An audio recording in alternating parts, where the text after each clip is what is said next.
I have a quick update as to what we're thinking about the markets. So is the market breaking out or is it topping out? That's really the question.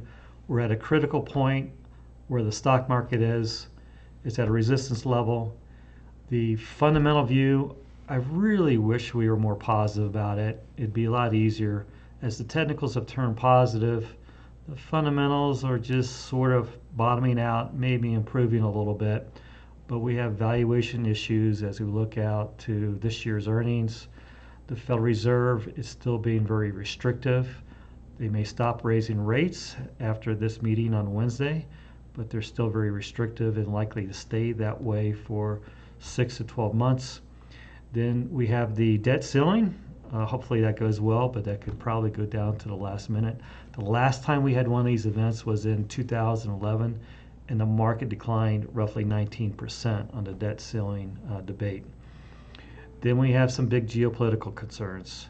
So what's Russia going to do, as there probably looks like they're losing the war? They're probably going to react pretty negatively to that. So keep our fingers crossed nothing dramatically bad happens there. In China, Taiwan, if I were threatening to attack Taiwan, I would likely do it before the next election. So that's out there as well. Looking at the chart, so if you look at the S&P 500, we're in a positive mode technically. It's not positive in a big way, but it is positive. So the purple line is a 200-day moving average. And we like the fact that you see it here starting to tick up. The market's above the 200-day.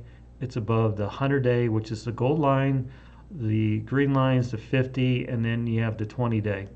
So we're right up here to a very important resistance level, roughly 4,200 on the S&P. It couldn't get through this the last two times it's tried in April and February.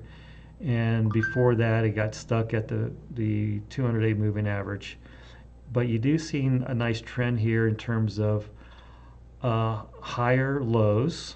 So versus the low in October of last year, we have a higher level and a higher level again. So we have to watch closely to see if this breaks out. I'm not expecting a big breakout should it occur.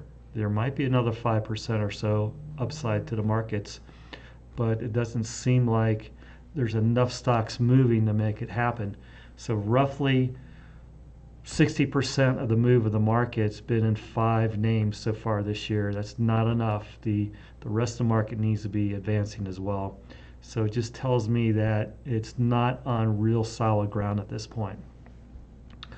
The earnings. So the earnings have been better than what had been expected. So we like the trends that we're seeing so far. In the technology area, we had 4 large cap companies report last week. Meta was probably the biggest surprise in terms of the magnitude of the cost cuts they had. They still had down earnings, and they still had revenues kind of reflective of a recession for a growth company at less than 3%. Google kind of the same way, less than 3% revenue growth, slightly down earnings. They are a little bit sensitive to the economy with their advertising model. And then Microsoft up roughly 7% in revenue growth. That's reasonably good, but still not great for a growth company, but kind of in line with their longer term trends. Earnings growth up 10%. Now they're getting a big multiple based on the hype around artificial intelligence. It seems to be adding about 1% to the growth rate. So 29 times 2024 earnings. That's a little bit on the high side. We don't see a lot of upside left in Microsoft stock. And then Amazon, we think they have a broken business model. The delivery business is not making any money. It's all coming off their cloud computing area. So I wouldn't even consider Amazon as a potential candidate to buy at this point. But you can see that the earnings were okay to maybe better than expected for the big large cap tech companies. Now looking at the market in general, we had before that, if you remember a week before that, the banks had good earnings. So there's a little bit of a trend of improving earnings here. And this is the first time in roughly a year now and you can see these massive long-term declines in 2024 earnings expectations and 2023 earnings expectations. They were as high as 250 on 2023 earnings expectations. They've come down to $220 in earnings expectations for this year, and they popped up $1, so that's beautiful, a little bit better than expected. Same way with 2024 earnings, up $1. So this is the first time, as I mentioned, in a year that we've seen an improvement in the trend of earnings. They're not being cut. They're up slightly from the prior expectations, so that's good. Now, if you look at the quarterly earnings for the S&P 500, it's roughly $52 for the first quarter. If you go back and look at the first quarter of 2022, it was $54. So 52 versus 54, down $2. So it's reflecting a slower economy. It's kind of recessionary, very mild recessionary type of earnings, very mild. And then second quarter at $54, that's versus $56 or $57 roughly last year. So those earnings seem consistent with the environment that we're in. Now, the Fed believes that we're going to have a mild recession next year. So a mild recession, third quarter 2023, it's up a little bit versus 2022. So 57 versus 56 roughly. So it's up a little bit. And then $58 versus fourth quarter of last year, $53. So up roughly 10%. If we're in a recession, we're not going to make these numbers. So estimates still have to come down looking at 2023 earnings, and then likely we'll have to see more earnings cuts for 2024, but we're getting closer probably. The key is it a mild recession or is it a hard landing? So a mild recession, there's maybe 5% downside to these numbers. If it's a hard landing, it might be 10 or 20% downside to these numbers. Now, we talk sometimes about individual stocks, and I wanted to give you an update. So Baxter was a table pounding buy for us. Very defensive company, great quality. We waited on this thing forever to come down in price. So this is roughly $90 a share. Comes all the way down to below $40 a share. The fundamentals get right. They finally bottomed out fundamentally, and this quarter was a good quarter. So we got a 20% gain already in Baxter. So we bought it right, and we continue to hold it. We think that it goes back to $70 a share sometime in 2025 likely. J&J, love this company, great quality company.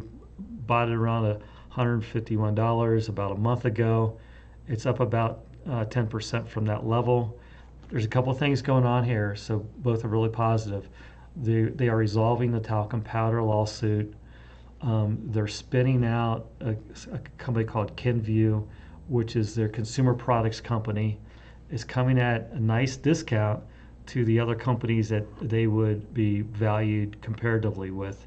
So HLN, it's a new company spun out by Glaxo, but 18 times earnings currently for that. Procter & Gamble is also a good comparable at 24 times earnings. Obviously, this company spun out by itself doesn't have the same track record, but within J&J itself has been a nice, predictable, good quality company. So the earnings for J&J was positive this quarter, nicely positive. We think with the spin out, the growth rate accelerates for J&J. We think it's close to a $200 stock in 2025. So like that one a lot. 3M, we think this is similar in terms of where it's been and where it's going with similar to J&J.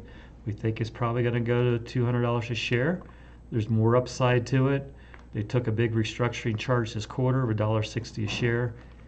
If you put a 20 multiple on that, you got over $30. So things are starting to improve at 3M. And then this is a more speculative stock, BioXcel. If you remember this company, This is the company that has already have approved product. The same product, they are going, a drug, they're going after agitation of Alzheimer's with it as well. So this is a phase 3 data. The data should be out before the end of quarter, so anytime now. If it hits, this stock's going to move up in a big way. We think it's $60 plus over a reasonable period of time. Is currently $20. We thank you. Hopefully this was a good update to our thought process. Again, we wish the fundamentals were better. Technicals have improved quite a bit. It'd be really easy for the technicals to turn negative or to maybe break out here. We'll have to see. What the Fed says on Wednesday will be an important data point. Plus, don't forget the debt ceiling coming up. That's going to be a struggle. Thank you. Please hit like, hit subscribe. If you want the hard copy of Market a Minute, we send it out weekly by email. So go and sign up for that on my website, Patrick Adams CFA. Take care.